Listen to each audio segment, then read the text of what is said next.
My next guest and my next speaker, who is the CEO of a company called Ripple.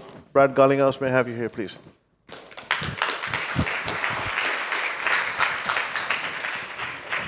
Have a seat, please. Dilip.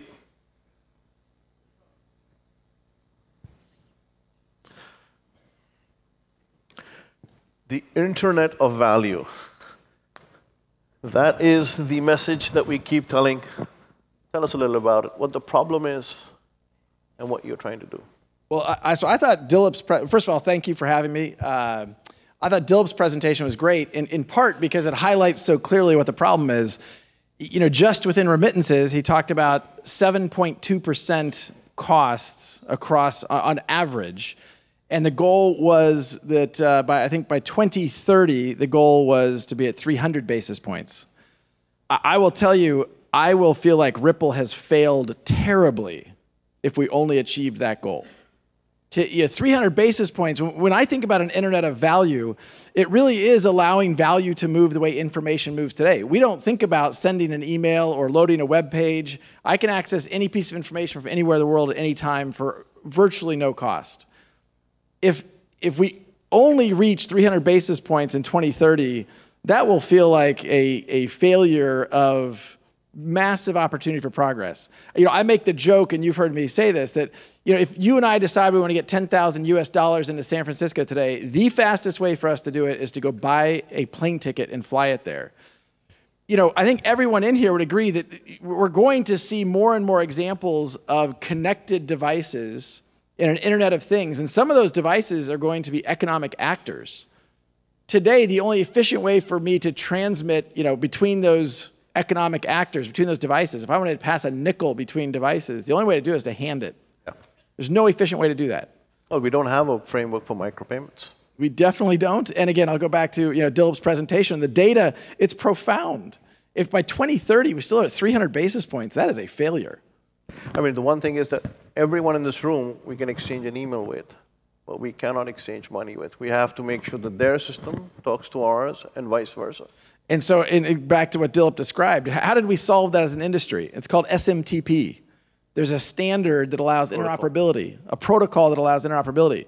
For Ripple, we have championed a technology called the Interledger Protocol. And this is what we build our technologies on top of and allows real-time interoperability between ledgers. This idea that there's going to be one ledger to rule them all.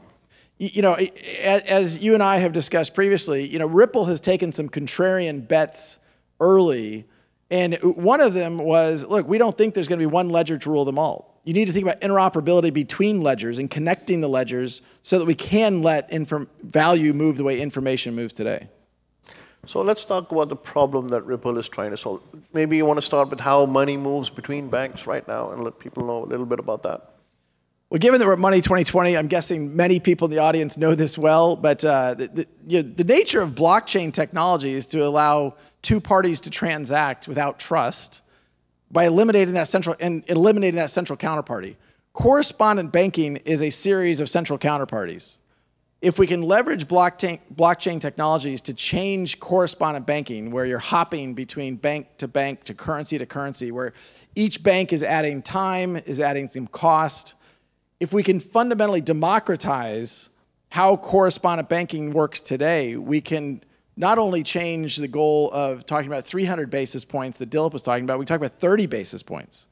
That, to me, is what we should aspire to. In 2030, that's 12 years from now. And we have a lot of money parked in correspondent banking, right? Just to do that. Just to be able to do trades on maybe Monday to Friday. Yeah, I mean, you do have the problem today of banks being closed on the weekend. There's all kinds of stories that I'm sure many of us have heard of. A transaction that gets stuck. But I think particularly younger generations are used to the expectation that they have access to information, they have access to their funds 24/7. Why should my ability to transact stop be limited Friday at 3 p.m. because there's a wire cutoff? And the amount that also the problem that you're trying to solve is to reduce the amount of money that is parked in the Nostro and Vostro accounts, is that not? Yeah, it's a really important point. And I think when I think about the market opportunity, it isn't just about selling technology and solutions to banks. It's about leveraging a digital asset, and XRP is uniquely efficient. It's 1,000 times faster than Bitcoin, 1,000 times less expensive than Bitcoin. So using XRP to fund liquidity positions in real time. So as Faisal's describing, today, banks, corporates, pre-fund accounts around the world such that they have good funds, liquid funds available to make payments. There's trillions of dollars pre-funded. Like 30 trillion, 20 trillion. No one knows, right? No one knows exactly. Well, I've seen numbers as high as 30 trillion. I've seen numbers in the 10 trillion. It's a really big number. I don't think we're going to have to argue about how the it does nothing when it's parked and not doing a transaction. Well, it's actually even worse. And again, this isn't something the mass audience is interested in, but at Money 2020, the nature of how capital ratios and stress tests, it used to be that your Nostra accounts counted positively towards your capital ratio. Not post anymore. Basel III, post 2009, 2010, people realize, that money I have parked at the Bank of Faisal, I don't trust that guy. Yeah. That's a high risk capital. And so that doesn't count towards your capital ratio post Basel III. So now the incentive for banks to park capital, to park liquidity, goes down and down. And an amazing stat that I thought Dilip touched on a little bit loosely is, although global remittances and global payments continue to grow, the number of correspondent banking relationships has contracted by 50% in the last 15 years. Yeah, CBR is getting reduced quite significantly. Demand is increasing, the supply is decreasing. We have a problem. Yeah, we also have an opportunity. Yeah, and there was something very interesting I learned from one of your speeches earlier, or talks, that Swift has an error problem. You want to talk about that? It's a really good point. I sometimes struggle with how to describe this because I grew up in Silicon Valley. To be fair, I moved there 20 years ago, but in my professional life, I grew up in Silicon Valley. And in Silicon Valley, if you're in the tech industry, you talk about 3 nines of reliability, 99.9% reliability, or 4 nines. Six Sigma and all that. Yeah. So think about this. When you use Google, the search box on Google, it always works. I mean, the success rate is 99.999. I think it's 6 nines. Imagine if 6 out of every 100 searches you typed into Google didn't work. It just failed. 6%. 6%. 6%. Swift's published error rate is 6%. Now, I will talk to corporate treasury people and they'll tell you it's actually higher than 6%. But even if it's at 6%. So what happens if it's 6%? I mean, well, it means that human intervention is required because, hey, somebody misspelled Faisal, you fat-fingered that account number, Faisal's account number doesn't match Faisal's name. And it's a reason why there are thousands and thousands of people embedded in error correcting and chasing down those payments that kind of get lost in the system. Imagine if that happened with email, 6%. Yeah. I mean, imagine. That's if 6% of your emails didn't go through without human intervention, that would, the information society we live in today would not work. And you don't come from a banking background, so you also don't come from a cryptography background or a computer science background. And yet here you are, CEO of a company that is using cryptography mathematics to solve an old age problem of remitting money real time. Well, I'll say a couple things. One is I've always been a bit of a geek and did some coding earlier in my life, but never formal training around computer science beyond basic stuff way back when. But to me, the reason why Ripple has been successful is because we've focused on a clear problem for a clear customer. There are a lot of companies at Money 2020 that are thinking about blockchain technologies. The best counsel I can offer is understand what customer you're serving, understand what problem you're solving. There's a lot of people out there that I think it's a technology in search of a problem instead of a problem in search of a technology. Even when I got to Ripple about 3 years ago, we were looking at a bunch of different use cases for blockchain. We were thinking about identity, we were thinking about smart contracts. We decided to focus on one. And that focus has meant we have hundreds of people focused on solving that problem for our customers. And we now have well over 100 banks and financial institutions around the world that are working with us. We just announced our product that uses XRP to deliver that liquidity. We productized that in Q3 last year. We announced our first customers. Today, we have some of the largest payment providers in the world using XRP for their payment flows into Mexico. At the end of the day, if you're solving a problem, meaning we're reducing the cost and increasing the speed, I'm very optimistic about the continued adoption of XRP as solving that problem because it works. So let's start with the 100 banks. Do the banks use XRP to transfer? No, the vast majority of the banks we have announced are working with our product called XCurrent. And XCurrent is a messaging solution that allows two banks that already have a bilateral relationship, already have that nostra-vostra relationship you were describing earlier, to more efficiently debit and credit those accounts. 24/7. 24/7, no problem. Where XRapid, which is our XRP solution to source liquidity, comes in, is if the Bank of Faisal and the Bank of Brad already have a relationship, I can use XCurrent to manage that process. If we now want to settle to the Bank of Audience, I don't know what currency the Bank of Audience is. We're going to stick Singapore dollars. Singapore dollars. We don't have a Nostra account in Singapore dollars, but I need liquidity. Well, even yesterday, I think there's a new regulated digital exchange announced here in Singapore. So if you hold US dollars, you can sell your US dollars, buy XRP, move XRP, which would take about 3 seconds, sell the XRP, and buy Singapore dollars. That whole transaction can be completed in less than 10 seconds. You snuffed out volatility.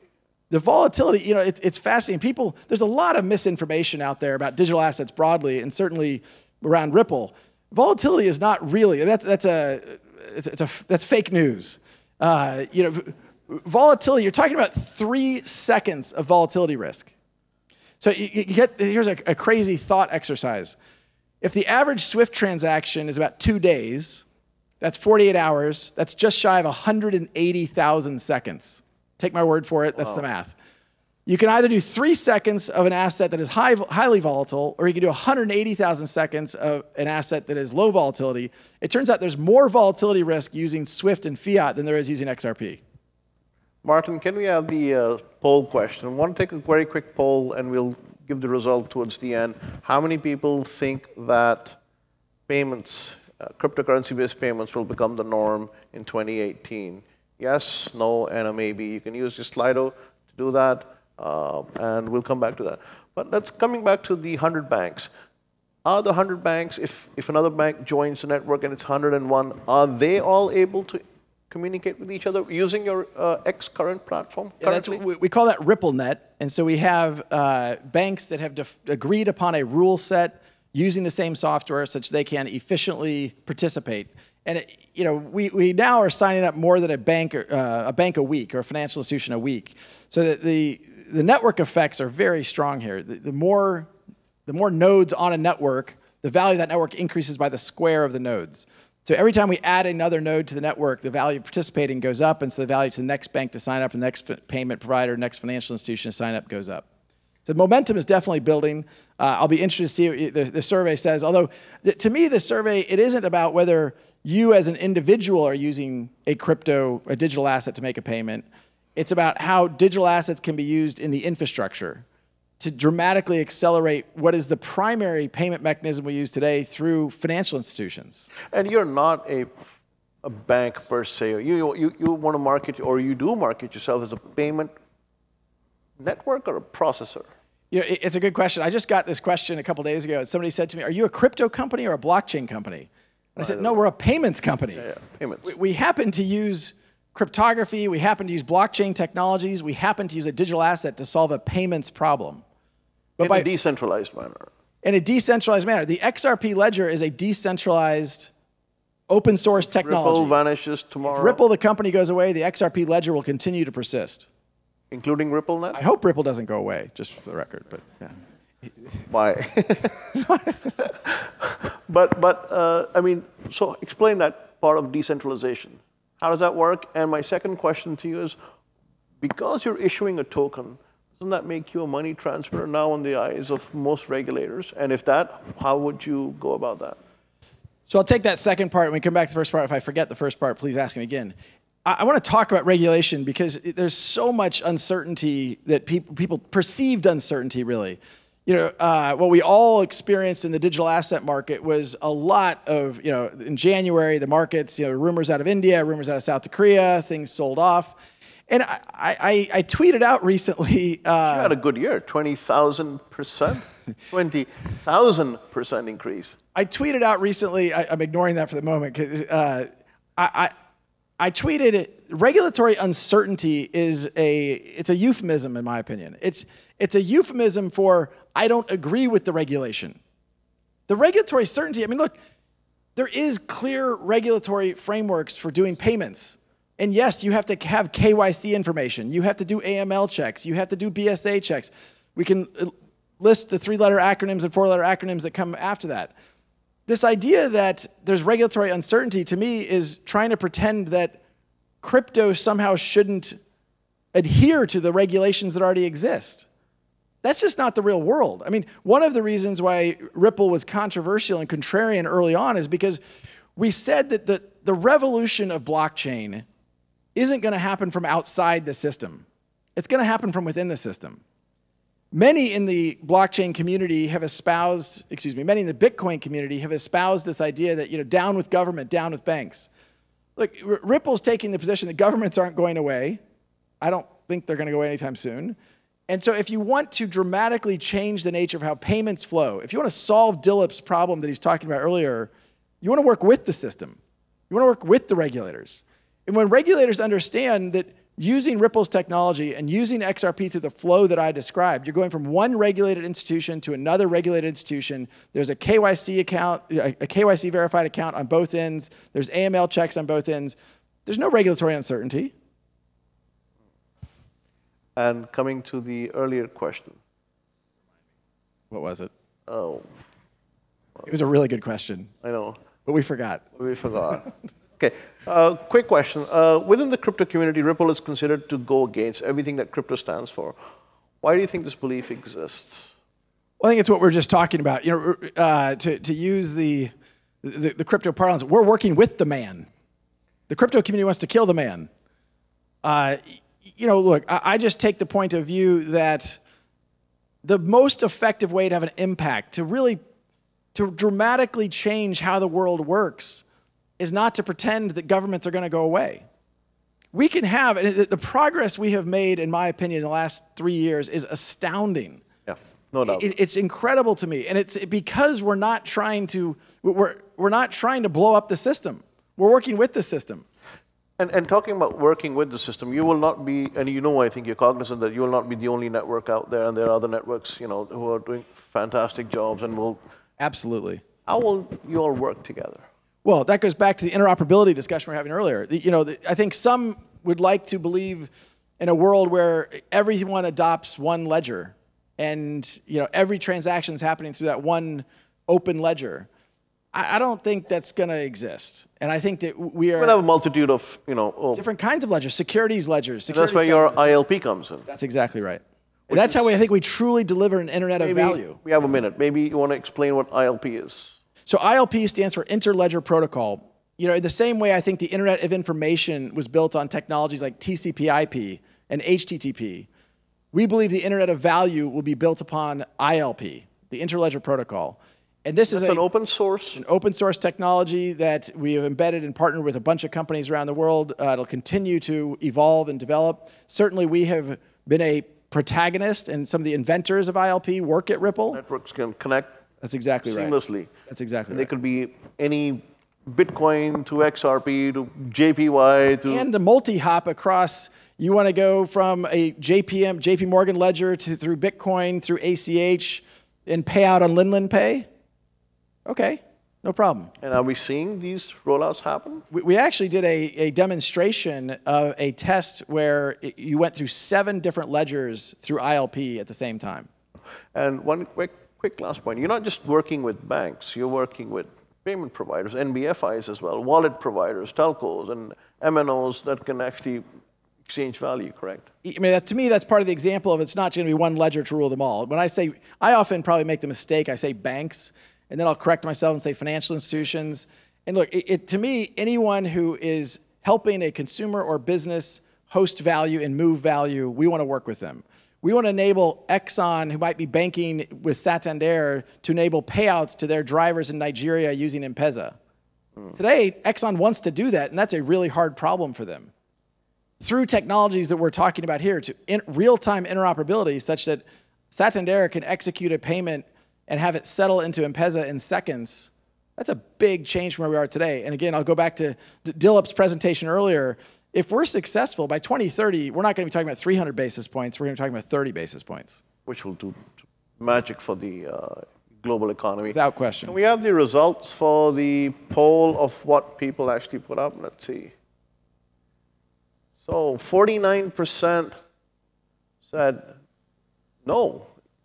Well, so to me, I agree. I would have said no, because what I'm saying here, the audience will be making cryptocurrency-based payments this year. I mean, look, let's just by show of hands. How many people here have used a Bitcoin, an XRP, or Ethereum, or anything to buy something personally? And a second time, how many of you done it more than once? So some people, they've done it once. It's a novelty. That's kind of cool. But look, I mean, you may notice, I don't even use the word cryptocurrency. It's not a currency today. I can't go to Amazon. I can't go to Starbucks. I can't use, these aren't currencies. They're digital assets today. Maybe one day they will be cryptocurrencies. But today, I talk about them as digital assets. That doesn't mean they can't be used to solve a real problem at scale. But I agree. I don't think most people in the audience will be using cryptocurrency this year for payments. I think they might be using it through a financial institution. It might be totally invisible to them, right? I mean, I know we're running out of time, but there's lots of examples today where we have corporates in Sweden settling into the US dollar in seconds. The corporate doesn't know that it's going through blockchain technologies. True. It's just solving a problem. Brad, thank you very much for taking the time out. I know you've been flying for quite a few days, and you probably don't even know which city you're in. But thank you very much. Thank you for having me. Thank you. Thank you.